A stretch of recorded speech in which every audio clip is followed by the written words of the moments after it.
श्री शिवाय नमस्तुभ्यम। आप सभी को गंगा दशहरा की हार्दिक बधाई। आज है सोमवार और आज है 25 मई 2026। आइए गंगा मैया की साक्षात श्रेष्ठ कथा सुनते हैं, जिसके सुन लेने मात्र से पितृदोष से मुक्ति मिलती है और आज का दिन सफल हो जाता है। शास्त्रों में लिखा गया है किसी भी कथा को आप सीधे पढ़ नहीं सकते, तो मात्र श्रवण कर लेने से भी वही सुख मिलता है और इससे पितृदेवता भी प्रसन्न होते हैं। आरंभ करते हैं। बस आपसे यही अनुरोध है जी, कमेंट्स बॉक्स में आप ओम नमो भगवते वासुदेवाय या जय मां गंगे या हर हर महादेव लिखना ना भूले।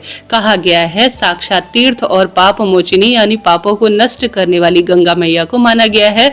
ज्येष्ठ माह के शुक्ल पक्ष की 10वीं तिथि को मनाया जाने वाला गंगा दशहरा का यह पावन पर्व सनातन परंपरा में बहुत महत्वपूर्ण है। इस दिन गंगा स्नान, अन्न वस्त्र का दान, जप तप, कथा श्रवण, उपवास और उपासना करने का विशेष विधान है।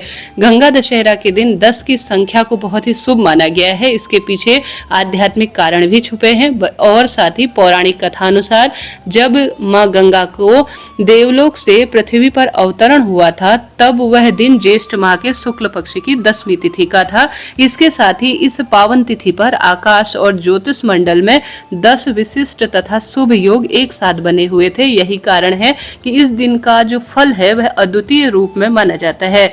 धार्मिक मान्यता अनुसार गंगा दशहरा के दिन गंगा जी में श्रद्धा पूर्वक डुबकी लगाने या फिर मां गंगा का ध्यान करने मात्र से व्यक्ति के 10 प्रकार के जाने अनजाने में हुए पाप धुल जाते हैं। इन 10 प्रकार के पापों को 3 श्रेणी में बांटा गया है, जिसमें शारीरिक पाप जैसे हिंसा करना, चोरी करना, पर स्त्री गमन करना, वाणी संबंधी पाप यानी कटु वचन बोलना, झूठ बोलना, चुगली करना या व्यर्थ की बातें करना, और मानसिक पाप यानी दूसरों के धन को हड़प करने की इच्छा, किसी का बुरा सोचना, असत्य और गलत धारणाओं पर अडिग रहना। यह सभी प्रकार के 10 पाप भी मां गंगा का ध्यान करने या गंगा मैया में आज घर पर या गंगा मैया पर साक्षात डुबकी लगाने से धुल जाते हैं, ऐसा शास्त्रों में वर्णित है। और इस पावन तिथि पर 10 दिशाओं के दिग्पाल यानी दिशाओं का पालन और संरक्षण करने वाले देवता की विशेष पूजा अर्चना आज के दिन की जाती है। प्रिय श्रोताजनों, माना जाता है कि ऐसा करने से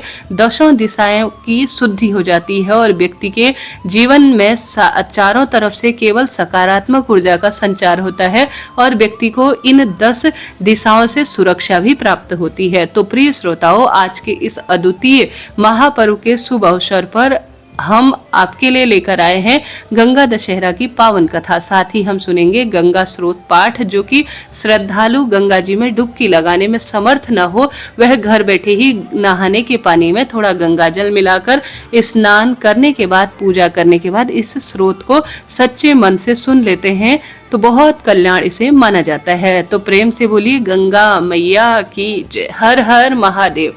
प्राचीन काल समय की बात है। सूर्यवंश में भगवान श्री रामचंद्र जी का जन्म अयोध्या में हुआ था।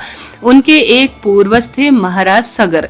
महाराज सगर चक्रवर्ती सम्राट थे। उनकी केशनी और सुमति नाम की 2 रानियां थी। केशनी के पुत्र का नाम असमय था और सुमति के 60,000 पुत्र हुए।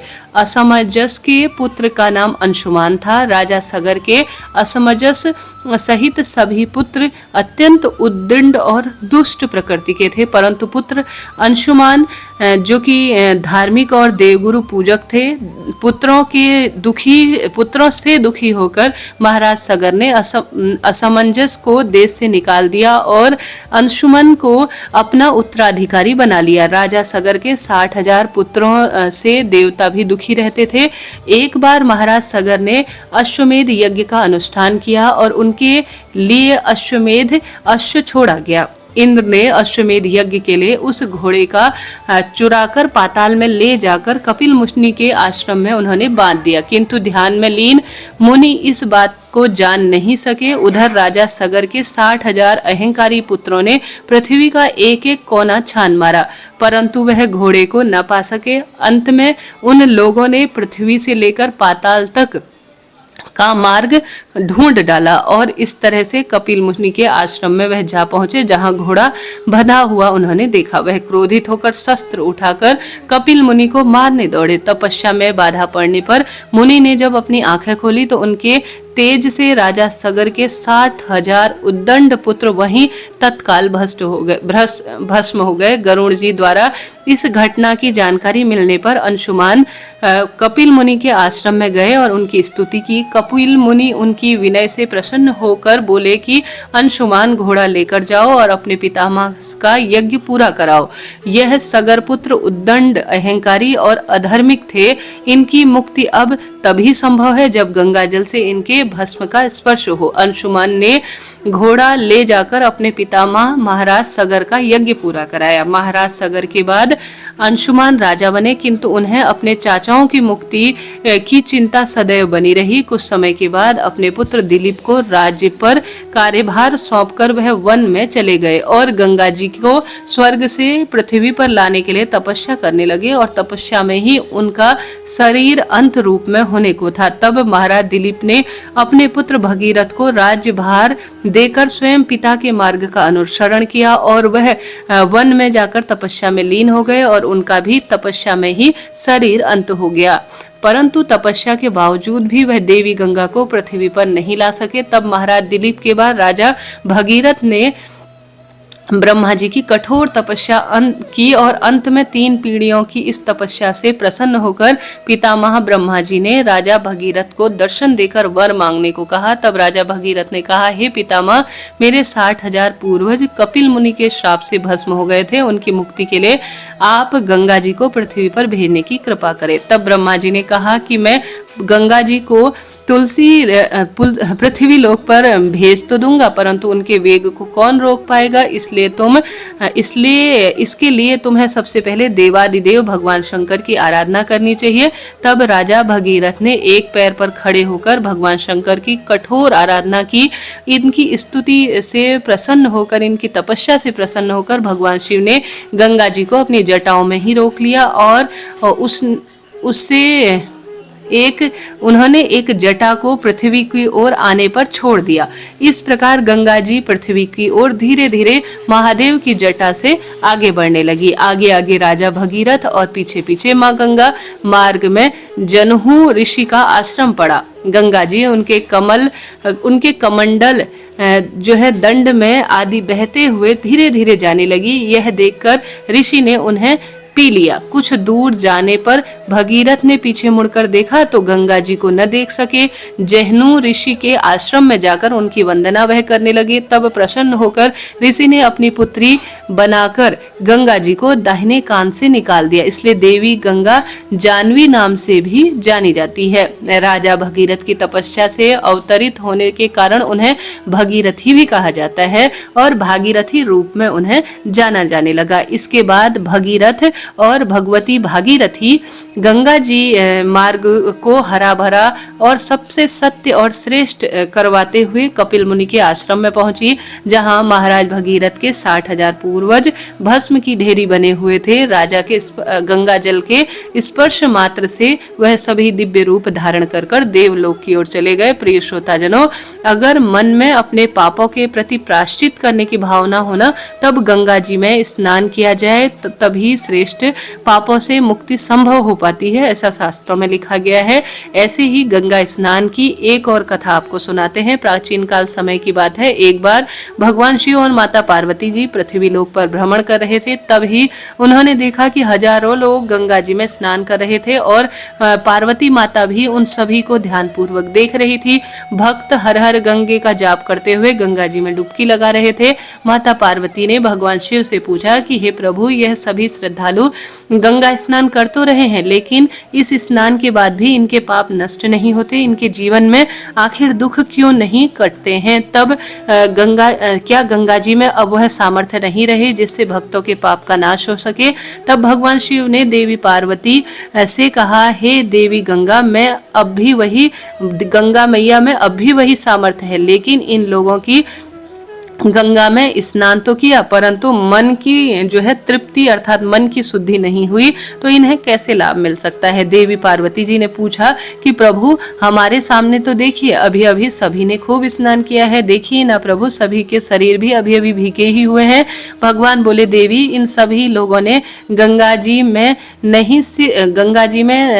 जो है मन और तन की शुद्धि की है, खाली जो है डुबकी रूप में लगाई हुई है। इनका रहस्य मैं तुम्हें समझाता हूँ, तुम प्रतीक्षा करो। अगले दिन बहुत तेज बारिश हुई। गंगा नदी की ओर जाने वाले मार्ग में एक बड़ा गड्ढा बन गया जिसमें गंदा पानी भरा हुआ था। वहां पर भगवान शिव एक वृद्ध के रूप में आए और माता पार्वती जी एक सामान्य स्त्री के रूप में प्रकट हुई। भगवान शिव ने माता पार्वती जी को समझाया कि देवी देखो इस गड्ढे में मैं गिर जाऊंगा, कुछ देर यहाँ से गंगा स्नान करके हजारों लोग निकलेंगे, तुम उनमें से कहना कि मुझे इस गड्ढे से बाहर निकालें और तुम खूब मदद मांगना और उनसे कहना कि मुझे केवल वही हाथ पकड़े जो निष्पाप हो, इससे कभी अपने जीवन में कोई पाप नहीं किया हो, वही व्यक्ति मुझे जो है बाहर निकालने का प्रयत्न करे, वही व्यक्ति मुझे इस गड्ढे से निकालने की खूब खूब कोशिश करे।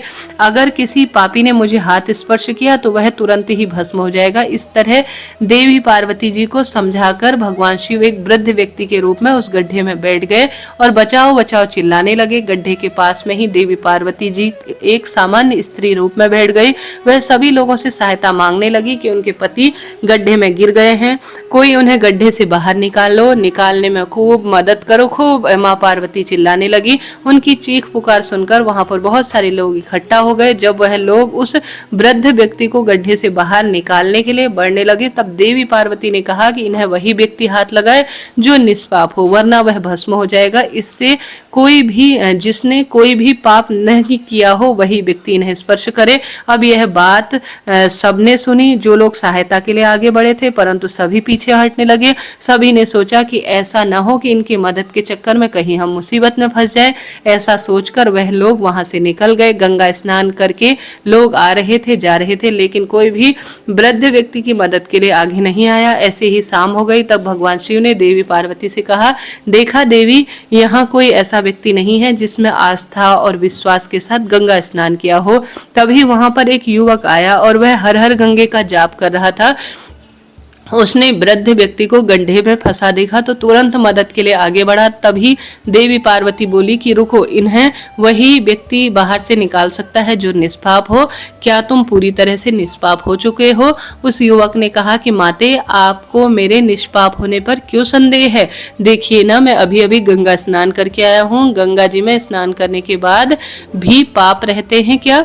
आस्था के साथ गंगा स्नान करने से ही मैं पूरी तरह से पवित्र हो गया हूँ। मेरे सभी अब पाप धुल गए हैं, ऐसा मेरा विश्वास है। इतना बोलकर उस युवक ने वृद्ध को गड्ढे से बाहर निकाला। तब भगवान शिव और पार्वती उस युवक से प्रसन्न हुए और अपने वास्तविक रूप के उन्होंने दर्शन दिए। तब माता पार्वती जी समझ गई कि हजारों लोगों में बस यह इस एक व्यक्ति में ही ऐसी आस्था और विश्वास है जिसने पूरी श्रद्धा के साथ गंगा स्नान किया है। बाकी सब लोग तो सिर्फ खाली स्नान करते हैं, अपने पाप नहीं धोते, अपने सच्चे भाव और सच्चे मन और आस्था विश्वास नहीं रखते हैं। इसलिए उनके पूर्ण पाप धुलने में कहीं ना कहीं कमी रह जाती है और उनके जीवन में भी दुख बना रहता है और किसी न किसी स्वरूप में वह सुख पाते हैं। अब सुनिए गंगा स्रोत हिंदी में। ओम शिव स्वरूपा श्री गंगा जी को नमस्कार है। कल्याणी गंगा को नमस्कार है। देवी गंगा आप विष्णु रूपिणी हैं, आपको नमस्कार है। ब्रह्मा स्वरूपा आपको नमस्कार है। रुद्र रूपिणी आपको नमस्कार है। गंगा प्रिया आपको नमस्कार है। देवी स्वरूपिणी आपको नमस्कार है। औषधि रूपा आपको नमस्कार है। आप सबके संपूर्ण रोगों की श्रेष्ठ वैद्य है, आपको नमस्कार है। स्थावर और जगम प्राणियों से प्रकट होने वाले विष का आप नाश करने वाली है, आपको नमस्कार है। संसार रूपी विष का नाश करने वाली जीवन रूपा आपको नमस्कार है। आध्यात्मिक, आदि दैविक और आदि भौतिक तीनों प्रकार के कलेशों का संहार करने वाली आपको नमस्कार है। प्राणों की स्वामिनी आपको नमस्कार है। नमस्कार है। शांति का विस्तार करने वाली शुद्ध स्वरूपा आपको नमस्कार है। सबको शुद्ध करने वाली और पापों की शत्रु स्वरूपा आपको नमस्कार है। भोग, मोक्ष और कल्याण प्रदान करने वाली आपको नमस्कार है। भोग और उपयोग देने वाली भोगवती नामों से प्रसिद्ध आप पाताल गंगा को नमस्कार है। मंदाकिनी नाम से प्रसिद्ध आप स्वर्ग प्रदान करने वाली आप आकाश गंगा को बार बार नमस्कार है। आप भूतल, आकाश और पाताल तीनों मार्गों को जाने वाली और तीनों लोकों में आभूषण स्वरूपा है, आपको नमस्कार है। गंगा द्वार, प्रयाग और गंगा सागर संगम, इन तीन विशुद्ध तीर्थों में विराजमान आपको नमस्कार है। क्षमावती आपको नमस्कार है। तजोमयी आपको बार बार नमस्कार है। आप ही अलकनंदा आपको नमस्कार है। सुधा धरामयी आपको नमस्कार है। जगत में मुख्य सरिता रूप में आपको नमस्कार है। रेवती नक्षत्र रूपा आपको नमस्कार है। बृहति नामों से प्रसिद्ध आपको नमस्कार है। लोक को धारण करने वाली आपको नमस्कार है। संपूर्ण विश्व के लिए मित्र रूपा आपको नमस्कार है। सबको समृद्धि देकर आनंद करने वाली आपको बार बार नमस्कार है। आप पृथ्वी स्वरूपा है, आपको नमस्कार है। आपका जल कल्याणमयी है और आप उत्तम धर्मा स्वरूपा है, आपको नमस्कार है। छोटे बड़े सैकड़ों प्राणियों को सेवित करने वाली आपको नमस्कार है। सबको तारण करने वाली आपको नमस्कार है। बारंबार आपको नमस्कार है। संसार बंधन का उच्छेद करने वाली अद्वित रूपा आपको नमस्कार है। आप परम शांत, सर्वश्रेष्ठ और सर्व मंगल मनवांछित फल देने वाली आपको बारंबार नमस्कार है। आप प्रलय काल में उग्र स्वरूपा है, अन्य समय में सदा सुख भोग करने वाली तथा उत्तम जीवन प्रदान करने वाली आपको नमस्कार है। आप ब्रह्मनिष्ठा, ब्रह्म ज्ञान देने वाली तथा सभी पापों का नाश करने वाली आपको बारंबार नमस्कार है। प्रणत जनों को पीड़ा का नाश करने वाली जगत माता आपको नमस्कार है। आप समस्त विपत्तियों की शत्रुभूता तथा सबके लिए मंगल स्वरूपा है, आपको बारंबार नमस्कार है। शरणागत दीनों तथा पीड़ितों की रक्षा करने में संलग्न रहने वाली और सभी पीड़ा को दूर करने वाली देवी नारायणी आपको बारंबार नमस्कार है। आप पाप ताप अर्थात अविद्या रूपी मल से निर्वृत दुर्गम दुख का नाश करने वाली तथा आप हर स्वरूप में दक्ष हैं, आपको बारंबार नमस्कार है। आप पर और अपर सबका मोक्ष देने वाली हे मोक्षदायिनी गंगा आपको बारंबार नमस्कार है। हे गंगे आप मेरे आगे रहो, हे गंगे आप मेरे पीछे रहो, हे गंगे आप मेरे अभय स्तुति स्वरूप में रहो और हे गंगे मेरी आप ही स्थिति में रहो। आकाश गामिनी कल्याण में गंगे, यदि मध्य और अंत में आप सर्वत्र हैं। गंगे आप ही मूल प्रकृति हैं, आप ही परम पुरुष है, आप ही परमात्मा शिव है। शिव आपको नमस्कार है। जो श्रद्धा पूर्वक इस स्रोत को पढ़ता सुनता सुनाता है वह मन वाणी और शारीरिक दोषों से दूर होता है। 10 प्रकार के पापों से वह मुक्त हो जाता है। यह स्रोत जिसके घर में लिख कर रखा होता है उस घर में कभी अग्नि, चोर, सर्प आदि का भय नहीं होता।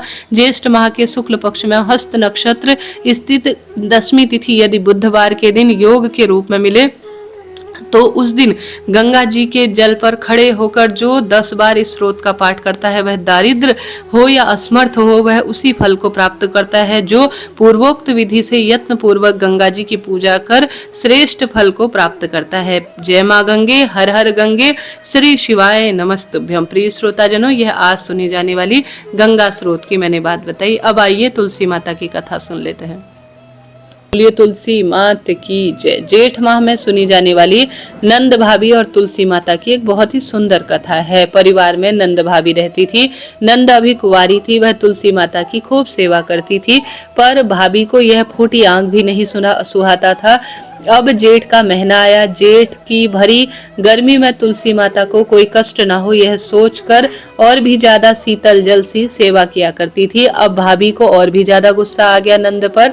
अब गुस्से से वह कहती, जब तेरा विवाह होगा ना तो तुलसी को ही खाने में दूंगी, तुलसी को ही तेरे दहेज में दूंगी। और जब समय आने पर नंद की शादी हुई तो भाभी ने बिल्कुल ऐसा ही किया। उसकी भाभी ने बारातियों के सामने तुलसी का गमला फोड़ दिया, लेकिन तुलसी माता की कृपा से वह गमला स्वादिष्ट व्यंजनों में बदल गया। गहनों के बदले भाभी ने नंद को तुलसी की मंजरी पहना दी तो वह सोने के आभूषण में बदल गई। वस्त्रों के स्थान पर तुलसी का जनेऊ रख दिया तो तुलसी रेशमी वस्त्रों में बदल गई। और ससुराल में उसके दहेज के बारे में तो खूब बड़ाई हुई। इस प्रकार भाभी को बड़ा आश्चर्य हुआ कि तुलसी जी की पूजा का इतना ज्यादा महत्व है कि मेरे जो नंद है वह तो सोने चांदी और हीरा जवाहरात में तुल गई है और ससुराल में भी उसका खूब मान सम्मान हो रहा है। भाभी की एक लड़की थी, वह अपनी लड़की से भी कहने लगी कि तू भी रोज नियमित रूप से तुलसी सेवा, दीपदान और पूजन किया कर, तुझे भी बहू की तरह फल मिलेगा। पर लड़की का मन तुलसी पूजा में नहीं लगता था। जेठ का महीना आने पर भी उसने तुलसी माता की कोई सेवा नहीं करी, जिससे तुलसी माता को बहुत कष्ट हुआ। अब लड़की के विवाह के समय आया तो भाभी ने सोचा जैसा व्यवहार मैंने अपनी नंद से किया है वैसा ही यहाँ पर भी करती हूँ अपनी बेटी के साथ, खूब इज्जत मेरी बेटी को मिलेगी, क्यों ना अपनी लड़की के साथ भी वही व्यवहार किया जाए। उसने तुलसी का गमला फोड़कर बारातियों के सामने रख दिया, परंतु इस बार मिट्टी ही मिट्टी रह गई। मंजरी पर पत्ते भी अपने रूप में रह गए तथा जनेऊ जनेऊ ही रहा। सभी बाराती जो है उस भाभी की खूब बुराई करने लगे। ससुराल में भी सभी लड़की की बुराई कर रहे थे और उसे कोई मान सम्मान नहीं मिला।